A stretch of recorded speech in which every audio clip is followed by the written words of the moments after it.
Second day night ನಮ್ಮ ಉದಯ್ ಬ್ರದರ್ದು ಗಾಡೀಲಿ oil leak ಆಗ್ತಾಯಿತ್ತು. ರಿಸ್ಕ್ ಏನಕ್ಕೆ ಅಂತ ಹೇಳ್ಬಿಟ್ಟು ನಿಲ್ಲಿಸಿ ಅಲ್ಲೇ ಎಲ್ಲ ಚೆಕ್ ಮಾಡಿ ಅದು ಸ್ಟಾಕ್ ಐಟಮ್ ಎಲ್ಲ ತರಿಸ್ಕೊಂಡಿದ್ದೀರಿ. ನೈಟ್ 1 ಗಂಟೆಗೆ ಬಂತು. Half an hour 1 hour work ಇದೆ, ಅದು ಮುಗಿಸ್ಕೊಂಡು ಮತ್ತೆ ನಾವು ಹೊರಡಬೇಕು. ನಮ್ಮ ಸಾಹಸ ಸಿಂಹ ವಿಷ್ಣುವರ್ಧನ್ ಪಳಪಳ ಅಂತ ಹೊಳಿತಾ ಇದ್ದಾರೆ. ನಮ್ಮ ಕರ್ನಾಟಕದಲ್ಲಿ ಒಂದು ವಿಷಯ ಸಾಲ್ವ್ ಆಗದೆ ಇರೋ ಒಂದು ವಿಷಯ ಅಂತ ಹೇಳ್ಬೇಕಂದ್ರೆ ಸೌಜನ್ಯ ವಿಚಾರ. ಇದು ಯಾರ್ದು ತಪ್ಪು ಅಂತಾನೂ ಗೊತ್ತಾಗ್ತಾ ಇಲ್ಲ. ಇವಾಗ 2 ಕಡೆಯಿಂದ ಡಿಬೇಟ್ ಆಗ್ತಾ ಇದೆ. ಒಂದು, ಒಬ್ಬರ ಮೇಲೆ ಆಪಾದನೆ ಮಾಡ್ತಾ ಇದ್ದಾರೆ. ಪರ ವಿರೋಧ ಏನೇ ಇರಲಿ, ನ್ಯಾಯ ಸಿಗ್ಲಿ. ನಮ್ಗೆ ಯಾರ ಪರವಾಗೂ ಯಾರ ವಿರುದ್ಧವಾಗೂ ಮಾತಾಡೋಕೆ ಇಷ್ಟ ಇಲ್ಲ ಅವರು. ಬಟ್ ಆದ್ರೆ ಈ ಅಮ್ಮನಿಗೆ 12-13 ವರ್ಷ ಆದ್ರೂ ಈ ಅಮ್ಮನಿಗೊಂದು ನ್ಯಾಯ ಕೊಡೋದಕ್ಕೆ ಯಾರ ಕೈಲೂ ಸಾಧ್ಯ ಆಗ್ತಾರೆ. ನಮ್ಮ ಸರ್ಕಾರಕ್ಕಾಗಿರ್ಬೋದು, ಜನಗಳಿಗಂತೂ ಏನೂ ಗೊತ್ತಿಲ್ಲ. ಮೀಡಿಯಾಗಳಲ್ಲಿ ಏನ್ ಬರ್ತಾ ಇದೆ ಅದನ್ನು ನಂಬ್ಕೊಂತಾ ಇದೀರಿ. ಒಬ್ರು ಈ ಕಡೆನೂ ಹೇಳ್ತಾ ಇದಾರೆ, ಇನ್ನೊಂದು ಈ ಕಡೆನೂ ಹೇಳ್ತಾ ಇದಾರೆ. ಬಟ್ ಇದೆಲ್ಲ ಈ ಅಮ್ಮನ್ ನ್ಯಾಯ ಸಿಗ್ಬೇಕು ಅಂದ್ರೆ ಆ ದೇವ್ರ ಕೈಲೇ ಸಾಧ್ಯ ಅಷ್ಟೇ. ದೇವರೇ ಕೊಡ್ಬೇಕು. Justice for Soujanya.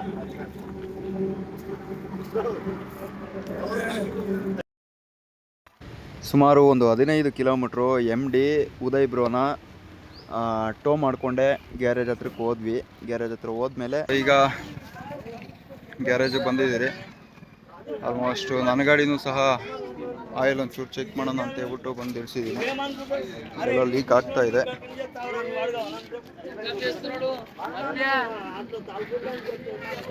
Oil ಗೇಜಲ್ಲಿ oil ತುಂಬ ಕಡಿಮೆ ತೋರಿಸ್ತಾ ಇದೆ. ಗೇಜಲ್ಲಿ ಕಡಿಮೆ ತೋರಿಸಿದ್ರಿಂದ ಮತ್ತೆ ಒಂದು 1 ಲೀಟ್ರ್ ತೊಗೊಂಡು ಒಂದು 1/2 ಲೀಟ್ರು ಟಾಪಪ್ ಮಾಡ್ಕೊಂಡು ಬಂದೆ. ಅದು ಆಯಿಲ್ ತುಂಬ ಕುಡಿತಾ ಇದೆ ಅನ್ನೋ ಒಂದು ಭಯ. ಆದರೆ ನನಗೆ ಯಾವುದೇ ರೀತಿ ಒಂದು ಸೌಂಡ್ ಆಗಲಿ ಡಿಫ್ರೆಂಟಾಗಿ ಆ ಥರದ್ದು ಏನೂ ಫೀಲಿಂಗೇ ಇಲ್ಲ. ತುಂಬ ಚೆನ್ನಾಗೇ ಬಂತು, ಗಾಡಿ ಏನು ತೊಂದರೆ ಕೊಡಲಿಲ್ಲ. ಆದರೆ ನನಗೇನೋ ಒಂಥರ ಇನ್ನರ್ ಸೈಡ್ ಒಂಥರ ಭಯ ಅದು ಇದ್ದಿದ್ದೆ ಅಲ್ವಾ. ಮನಸ್ಸಲ್ಲಿ ಅದೇ ಭಯ ಇಟ್ಕೊಂಡು ಮುಂದೆ ಹೋಗ್ತಾ ಇದ್ವಿ. ಸೊ ಅದನ್ನೆಲ್ಲ ಮರೆಸೋದಕ್ಕೆ ಒಳ್ಳೊಳ್ಳೆ ವ್ಯೂ ಪಾಯಿಂಟ್ಗಳೆಲ್ಲ ಬರ್ತಾಯಿದ್ವು. ಸೊ ಕೆಲವೊಂದು ಸರಿ ನಮ್ಗೆ ಗೊತ್ತಿಲ್ಲದಲೇ ರಾಜ್ಯಗಳು ದಾಟ್ಕೊಂಡು ಹೋಗ್ತಾಯಿದ್ದೀರಿ. ಯಾಕಂತ ಹೇಳ್ಬಿಟ್ಟಂದರೆ ಈಗ ನಮ್ಮ ಕರ್ನಾಟಕದಲ್ಲಿ ತಮಿಳ್ನಾಡು ಬಾರ್ಡ್ರಲ್ಲಿ ಒಂದು ದೊಡ್ಡ ಆರ್ಚ್ ಇದೆ. ಆ ಗಡಿ ಭಾಗನ ಗುರುತಿಸೋದಕ್ಕೆ ಒಂದು ಒಳ್ಳೆ ಆರ್ಚ್ ಮಾಡಿದ್ದಾರೆ. ಸೊ ಈ ಕಡೆ ಏನಂತ ಹೇಳ್ಬಿಟ್ಟಂದರೆ ಒಂದು ಸಣ್ಣ ಬ್ಯಾರಿಗೇಟ್ಗಳಿಟ್ಬಿಟ್ಟು ಡಿವೈಡ್ರುಗಳು ಇದು ಮಾಡ್ಕೊಂಡಿದ್ದಾರೆ. ಸೊ ಇಲ್ಲಿ ಹೈಲೈಟ್ ಆಗುವಂಥ ಒಂದು ಗೋಪುರ ಆಗಲಿ, ಹೆಬ್ಬಾಗಿಲಾಗಲಿ, ಒಂದು ದೊಡ್ಡ ನಾಮಫಲಕಗಳಾಗಲಿ ಯಾವುದೂ ಇರೋದಿಲ್ಲ. ಒಳ್ಳೆ ವ್ಯೂ ಪಾಯಿಂಟು. ಒಂದು ಕೆರೆನೋ ನದಿನೋ ಹರಿದು ಭಾಗ ಆಗ್ತಿದೆ. ಇಲ್ಲಿ ಫೋಟೋಶೂಟ್ ನಡೀತಾ ಇದೆ.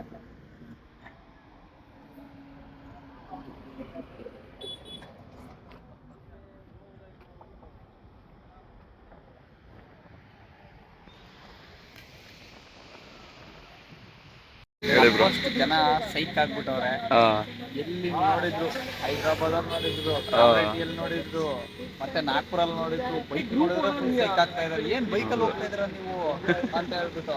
ಸೊ ಜನಗಳಿಗೆ ಅದೊಂಥರ ಕ್ರೇಜು. ಬೈಕ್ಗಳಲ್ಲಿ ಲಡಾಖ್ ಹೋಗ್ತಾ ಇದಾರೆ ಅಂತಂದ್ರೆ ಬೇರೆ ತರನೇ ಟ್ರೀಟ್ ಮಾಡ್ತಾರೆ. ತುಂಬಾನೇ ಅಪ್ರಿಶಿಯೇಟ್ ಮಾಡ್ತಾರೆ, ನಮ್ಗೆ ಸಪೋರ್ಟ್ ಕೂಡ ಮಾಡ್ತಾರೆ. ಎಲ್ಲರೂ ಹೆಲ್ಪ್ ಮಾಡಿದ್ರು. ಆಲ್ಮೋಸ್ಟ್ ಹೈದರಾಬಾದ್ ಅಲ್ಲಿ ನಾಗ್ಪುರ್ ಸಿಟಿಯಲ್ಲಿ ಬಂದು ಅವರೇ ನಮಗೆ ರೂಟ್ ಮ್ಯಾಪ್ ತೋರಿಸ್ತಾರೆ, ಊಟ ಚೆನ್ನಾಗಿದೆ ಅಂತ ತುಂಬಾ ಹೇಳ್ತಾರೆ. ಸೊ ಅದಕ್ಕೆ ನಾವು ರೈಡರ್ಸ್ ಇದೊಂದು ಹೆಲ್ಪ್ ಆಗ್ತಾ ಇದೆ. ಸೊ ನಾವು ಬೈಕ್ ರೈಡರ್ಸ್ ಎಷ್ಟು ಇಷ್ಟಪಡ್ತೀವಿ ಅದೇ ತರ ಜನಗಳು ಅಷ್ಟೇ ಇಷ್ಟಪಡ್ತಾರೆ, ಸಪೋರ್ಟ್ ಮಾಡ್ತಾರೆ. ನಾಗ್ಪುರ ಸಿಟಿ ಒಳಗಡೆ ಬರ್ತಿದ್ದಂಗೆ ಜನ ತುಂಬ ಚೆನ್ನಾಗೇ ವೆಲ್ಕಮ್ ಮಾಡಿದ್ರು. ಏನಂತ ಹೇಳ್ಬಿಟ್ಟಂದರೆ ಪ್ರತಿಯೊಬ್ಬರು ನಮ್ಮನ್ನು ಗುರುತಿಸಿ ಎಲ್ಲಿಗೆ ಹೋಗ್ತಾ ಇದ್ದೀರಾ, ಏನು ಮಾಡ್ತಾ ಇದ್ದೀರಾ, ಏನು ವಿಷಯ ಅಂತ ಹೇಳ್ಬಿಟ್ಟು ಎಲ್ಲ ವಿಚಾರಿಸ್ತಾ ಇದ್ರು. ಎಲ್ಲ ತುಂಬ ಚೆನ್ನಾಗೇ ಇತ್ತು.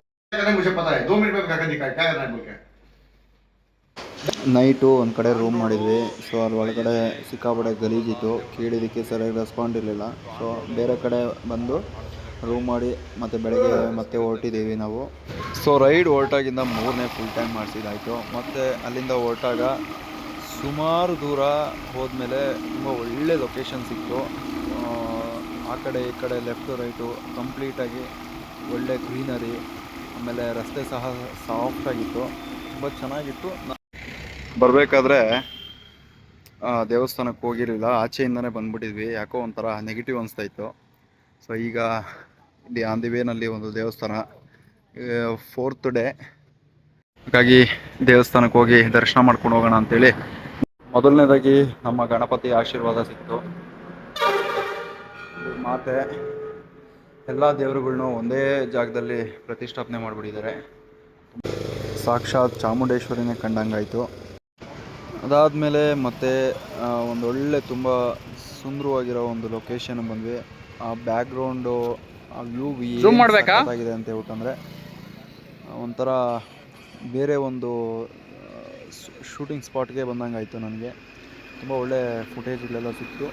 ಅಲ್ಲಿ ಒಂದು ಹೆಚ್ಚು ಕಡಿಮೆ ಒಂದು half an hour time spend ಮಾಡಿಕೊಂಡು ಎಲ್ಲರೂ ಸಹ 4 ಬೈಕುಗಳನ್ನ ನಿಲ್ಲಿಸಿ ಒಂದು ಒಳ್ಳೊಳ್ಳೆ ಫೋಟೋಸ್ ಎಲ್ಲ ಕ್ಲಿಕ್ ಮಾಡಿ ಅಲ್ಲಿಂದ ಹೊರಟ್ವಿ.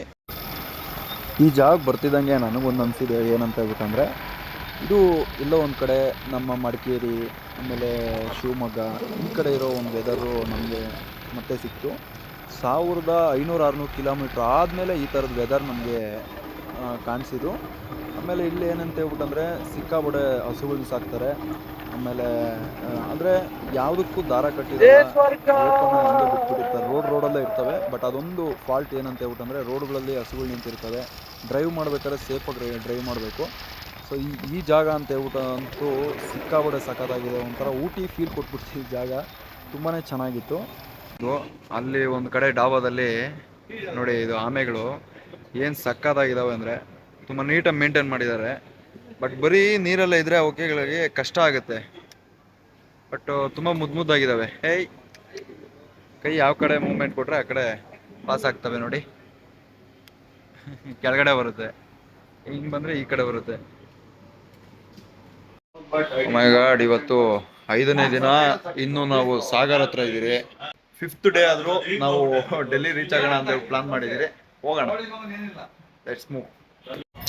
ಚೆಕ್ಔಟ್ ಮಾಡಿ ಆಚೆ ಬರುವಾಗ ನಮಗೆ ದಿನಗಳು ಎಲ್ಲ ಮರ್ತೋಗ್ಬಿಟ್ಟಿದ್ದಾವೆ. ಆಗಸ್ಟ್ 15 ನಾವು ಸಾಗರಲ್ಲಿದ್ವಿ. ಅಲ್ಲೇ ಒಂದು ರ್ಯಾಲಿ ಕೂಡ ನಡೀತು. ಸ್ವತಂತ್ರ ದಿನದ ಒಂದು ರ್ಯಾಲಿನ ಮಾಡ್ತಾಯಿದ್ರು. ಸೊ ಅಲ್ಲೇ ನಾವೊಂದು ಸೆಲ್ಯೂಟ್ ಹಾಕ್ಬಿಟ್ಟು ಮುಂದೆ ಹೊರಟ್ವಿ. ಆಲ್ರೆಡಿ ಎಸ್, ಆಲ್ಮೋಸ್ಟ್ ಎಲ್ಲ ರೆಡಿಯಾಗಿದೆ. ಜನ ಎಲ್ಲ ನಮ್ಮನ್ನೇ ದಿಟ್ಟಿಸಿ ನೋಡ್ತಾ ಇದ್ದಾರೆ.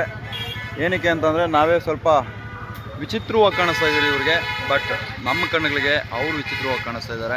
Let's move. ಸೊ ಅಲ್ಲಿಂದ ಹೊರಟ್ವಿ. ರೈಲ್ವೆ ಟ್ರ್ಯಾಕಲ್ಲಿ ಕಂಪ್ಲೀಟ್ ಒಂದು 15 ನಿಮಿಷ ಬ್ಲಾಕ್ ಆಗಿಬಿಟ್ಟಿತ್ತು. ಸೊ ಅದೆಲ್ಲ ಮುಗಿಸ್ಕೊಂಡು ಊಟ ಮಾಡಬೇಕಾಗಿತ್ತು. ಬೆಳಗ್ಗೆ ಟಿಫನ್ ಮಾಡ್ದಲ್ಲೇ ಹೊರಟ್ಬಿಟ್ಟಿವಿ. 12 ಗಂಟೆ ಆಗಿತ್ತು. ಸೊ ಟಿಫನ್ನು ಒಳ್ಳೆ ನಾರ್ತ್ ಮೀಲ್ ಕೊಟ್ಟಿದ್ದರು, ಚೆನ್ನಾಗಿತ್ತು. ಆಮೇಲೆ ಚಪಾತಿ ಏನು ಒಬ್ಬೊಬ್ಬರಿಗೆ 5 ಚಪಾತಿ ಕೊಟ್ಟಿದ್ದರು. ತುಂಬ ಚೆನ್ನಾಗಿ ಕೊಟ್ಟಿದ್ದ ಪಲ್ಯಗಳೆಲ್ಲವೂ. ಸೊ ಅಲ್ಲಿ ನಮಗೆ ಸೌತ್ ಇಂಡಿಯನ್ ಥರನೇ ಒಬ್ಬರು ಕಾಣಿಸ್ತಾಯಿದ್ರು. ಮಾತಾಡ್ಸೋಣ ಅನ್ನೋ ಟೈಮಲ್ಲಿ ಅವರೇ ಮಾತಾಡ್ಸಿದ್ರು ನಮ್ಮನ್ನು. ಸೊ ಅವರು ಮಿಲ್ಟ್ರಿ ಮ್ಯಾನ್, ಅವ್ರು ಮಾತಾಡಿರೋ ಮಾತುಗಳನ್ನ ಸ್ವಲ್ಪ ಕೇಳಿಸ್ಕೊಳ್ಳಿ.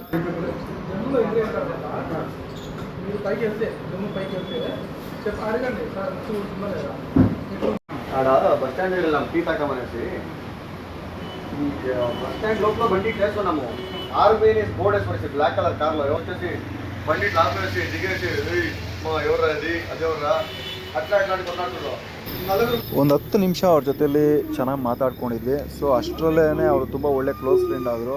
ಸೊ ಎಲ್ಲ ಅವ್ರ ಬಗ್ಗೆ ನಾವು ನಮ್ಮ ಬಗ್ಗೆ ಅವರು ಎಲ್ಲ ಡಿಸ್ಕಷನ್ ಎಲ್ಲ ಆದಮೇಲೆ ನಾವು ಈ ಥರ ಲದಾಖ್ ಹೋಗ್ತಾ ಇದ್ದೀರಿ ಅಂತಿದ್ದಂಗೆ ಅಲ್ಲಿ ಊಟ ಸೆಟ್ ಆಗಲ್ಲ ನಿಮಗೆ ಅಂತ ಹೇಳ್ಬಿಟ್ಟು ನಮಗೆ ಉಪ್ಪಿನಕಾಯಿ ಡಬ್ಬ ಸಹ ಕೊಟ್ಟು ಕಳಿಸಿದ್ರು. ಸೊ ಇದು ನಮ್ಮ ಆರ್ಮಿಯವರ ಒಂದು ಮನಸ್ಸು. ರೋಡಲ್ಲಿ ಬರಬೇಕಾದ್ರೆ ಸಡನ್ನಾಗಿ ಎಸ್ಕೇಪ್ ಅವ್ರ ಗಾಡಿ ಸ್ಲೋ ಆಯಿತು ಅಂತ ಹೇಳ್ಬಿಟ್ಟು ನಾನು ನಿಂತ್ಕೊಂಡೆ. ಸೊ ಅಲ್ಲಿ ಏನಂತ ಹೇಳ್ಬಿಟ್ಟು ಅಂದರೆ ರಸ್ತೆಯಲ್ಲಿ ಒಂದು ನಾಯಿ ಸತ್ತು ಬಿದ್ದಿತ್ತು. ಯಾವುದೋ ಒಂದು ಗಾಡಿಗೆ ಆಕ್ಸಿಡೆಂಟ್ ಆಗಿ ಸತ್ತಿತ್ತು. ಸೊ ನಾವು ಸಹ ಅಷ್ಟೇ ನೋಡ್ಕೊಂಡು ಹೊರಟೋಗ್ತಾಯಿದ್ರಿ. ಬಟ್ ಇವ್ರ ಮನಸ್ಸು ಹೆಂಗೆ ಅಂತ ಹೇಳ್ಬಿಟ್ಟಂದರೆ ಆ ಜಾಗದಲ್ಲಿ ಮತ್ತೊಂದು ಯಾವುದೋ ಪ್ರಾಣಿ ಅದನ್ನು ನೋಡೋದಕ್ಕೆ ಹೋಗಿ ಮತ್ತೊಂದು ಪ್ರಾಣಿ ಸಾಯೋದು ಬೇಡ ಅಂತೇಳಿ ಅವರು ಆ ರಸ್ತೆಯಲ್ಲಿದ್ದಿದ್ದ ನಾಯಿನ ತೆಗೆದು ಹೊರಗಡೆ ಹಾಕಿದ್ರು. ಸೊ ಅಲ್ಲಿ ಬೇರೆ ಒಂದು ಪ್ರಾಣಿ ಜೀವ ಉಳಿತು ಅಂತ ನನ್ನ ಅನಿಸಿಕೆ. 5ನೇ ದಿನ ಆಲ್ಮೋಸ್ಟ್ ಒಂದು 4 ಗಂಟೆ ಆಗಿದೆ. ಈಗ ನಾವು ಬಟ್ವಾ ಅಂತೇಳ್ಬಿಟ್ಟು ಒಂದು ಬಟ್ವಾ ಅನ್ನೋ ಒಂದು ನದಿ ಜಾಗದಲ್ಲಿ ಇಲ್ಲಿದ್ದೀರಿ. ಇಲ್ಲಿ ಈ ಕಡೆ ಆಲ್ಮೋಸ್ಟ್ ನಾರ್ತ್ ಸೈಡು ನಾವು ನಾಗ್ಪುರ್ ದಾಟಾದಮೇಲೆ ರೋಡ್ಗಳಲ್ಲಿ ಸಿಕ್ಕಾಪಟ್ಟೆ ಹಸುಗಳು. ಅವು ಹುಲ್ಲು ಮೇಯ್ತಾ ಇಲ್ಲ, ರೋಡಲ್ಲಿ ಬಂದು ಅದು ಏನು ಮಾಡ್ತವೆ ಅಂತ ಗೊತ್ತೇ ಇಲ್ಲ. ನೋಡಿ ಹಿಂಗೆ ವಾಕ್ ಮಾಡ್ಕೊಂಡು ಹೋಗ್ತಾ ಇರ್ತವೆ. ಇನ್ನೆಲ್ಲೂ ಕೆಲಸ ಇಲ್ಲ ಗುರು ಇವ್ನಿಗೆ. ಕಾಲೇ ತಬ.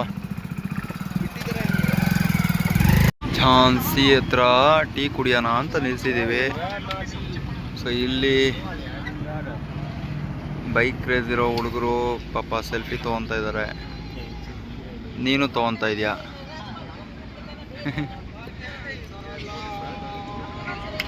ರಾಕಿ ಬಾಯ್.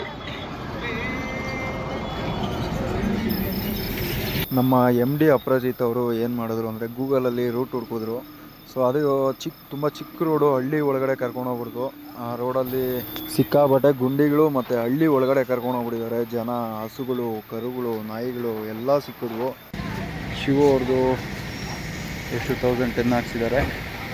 ಸೊ ನನ್ನ ಗಾಡಿಗೂ ಹಾಕ್ಸ್ಬೇಕು ಫುಲ್ ಟ್ಯಾಂಕ್. ತುಂಬ ದೊಡ್ಡ ಟಾಸ್ಕನ್ನೇ ತೊಗೊಂಡು ನಾವು ಆ ರೋಡನ್ನು ಕ್ರಾಸ್ ಮಾಡಿ ಮತ್ತೆ ಹೈವೇಗೆ ಬಂದ್ವಿ. ಸೊ ಇವತ್ತು ನೈಟು ನಾವು ಆಲ್ಟ್ ಆಗ್ತಾ ಇರೋದು ಬಂದ್ಬಿಟ್ಟು ಡೈರೆಕ್ಟಾಗಿ ಆಗ್ರಾಗೆ ಹೋಗ್ಬಿಟ್ಟು ಆಗ್ರಾದಲ್ಲಿ ಸ್ಟೇ ಆಗೋಣ ಅಂತ ಹೊರಟಿದ್ದೀವಿ. ನಾವು ರೂಮ್ ಮಾಡಿರೋ ಜಾಗದಿಂದ ಬರೀ 12 ಕಿಲೋಮೀಟ್ರು ತಾಜ್ ಮಹಲ್ ಇರೋದ್ರಿಂದ ನಾಳೆ ಬೆಳಿಗ್ಗೆ ಹೋಗೋಣ ಅಂತೇಳಿ ಪ್ಲಾನ್ ಮಾಡ್ಬಿಟ್ಟು ಒಳ್ಳೆ ನಿದ್ದೆ ರೆಸ್ಟ್ ಮಾಡಿ ಬೆಳಿಗ್ಗೆ ಒಂದು 10-11 ಗಂಟೆವರೆಗೂ ನಿದ್ದೆ ಮಾಡೋಣ ಅಂತ ಪ್ಲಾನ್ ಇದೆ. ಸೊ ಮುಂದೆ ನಾವು ಯಾವ್ಯಾವ ಕಡೆ ಎಲ್ಲ ಹೋಗ್ತೀರಿ ಅನ್ನೋ ಒಂದು ಅಪ್ಡೇಟ್ಸ್ನ ಕೊಡ್ತಾ ಬರ್ತೀನಿ.